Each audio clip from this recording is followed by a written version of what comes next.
ito.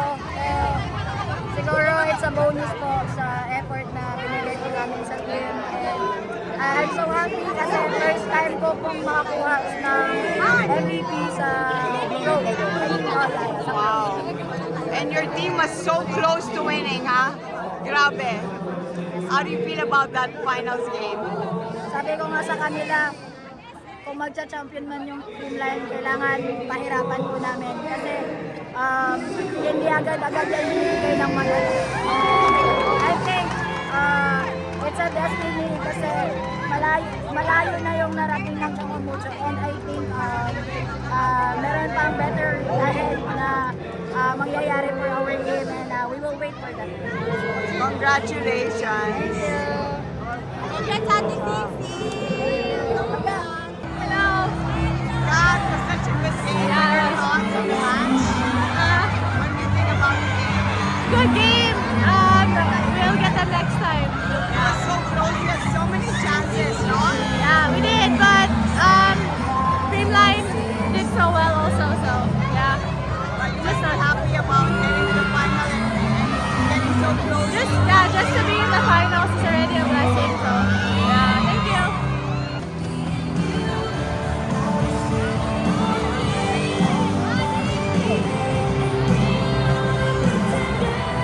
Manny, what a great game. I know. What a good match. Thank you. Sayang we didn't get the championship though, pero we gave Creamline a hard time, and I think our performance spoke for itself na we're one of the teams to beat na next conference, and I'm just really happy finally naka-podium finish na. Sobrang happy lang po. Hindi lang sa award, pati sa championship na. It was so close. The match was so close. Paano kayo nag-stay ahead? Nag-stick kami sa system, and syempre yung love namin sa volleyball talagang binigay namin. Ay, hindi ko na alam. So tough. I mean, was it? It was, as usual, it wasn't really our best game, but when it was needed the most, it was there. Congratulations to you and Aldo. How do you feel about your win today? My gosh, were you like super nervous? I think I've been with her for how many championships already, so the nerves are the same. It's always especially in the finals, very nerve-wracking. But this one was like, I mean, Yes. Chongomucho was ahead of both sets. Yup. And then they caught up. We were always trailing behind, and we lost the first set, won the second and the third.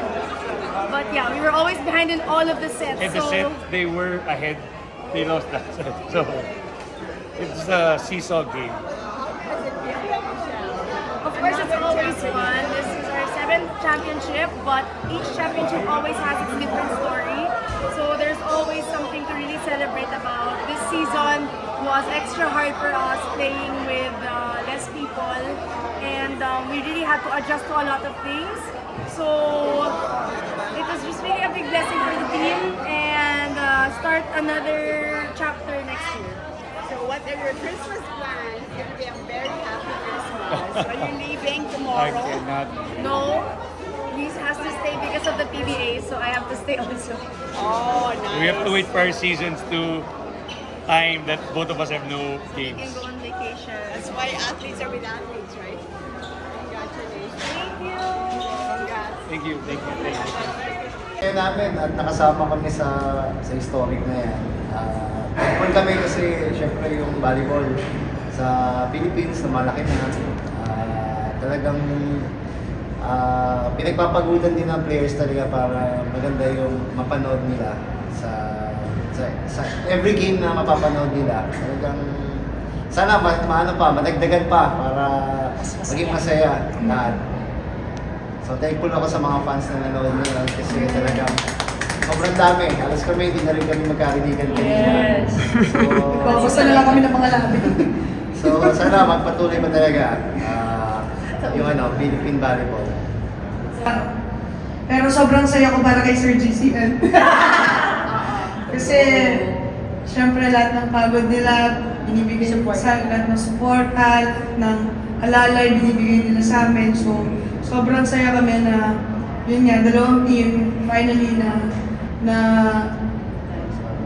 naglaban sa finals. And yun nga, yun din yung sabi ni Ate Lai na sobrang sarap na maglaro dun sa ganong sitwasyon. Kasi ang dami crowd, ang dami sumusuporta, hindi na namin marinig yung isa't isa, pero yun, yung mga hindi rin kasi natin papalitan or hindi mo alam kung kailan makaulit. So sobrang grateful kami na nandun kami sa sitwasyon na yun. At nakita namin na sinusuportahan talaga tayo ng mga fans. Namin matapos itong laro namin na hindi kami yung mananalo. Kasi, yun, ang dami na namin pinagdaanan, ang dami na namin pagod, pressure. Sobrang bigat na nang nafe-feel ng team namin kasi ang dami talagang adjustment.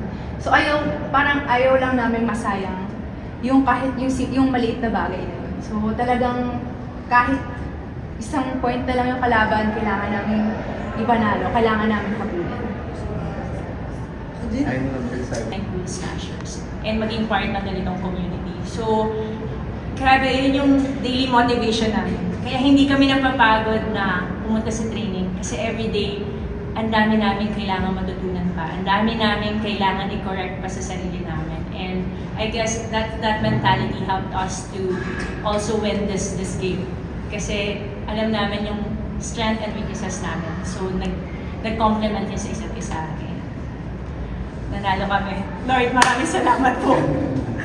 Yan. So, I guess yun yung masasabi kong, not naman secret, but definitely one thing that helps me to keep motivated.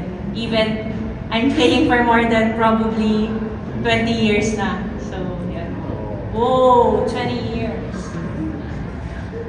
That the experience I had for playing for almost ilang years na rin talaga.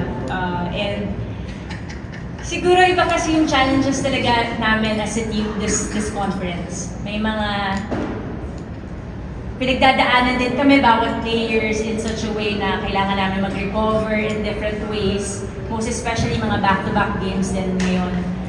So, yun yung, I think, one advantage na we had this conference. Napakalalim ng pool of players. At napakagaling ng mag-strategy ng mga coaches namin from Coach Sherwin to our conditioning coach to our PTs.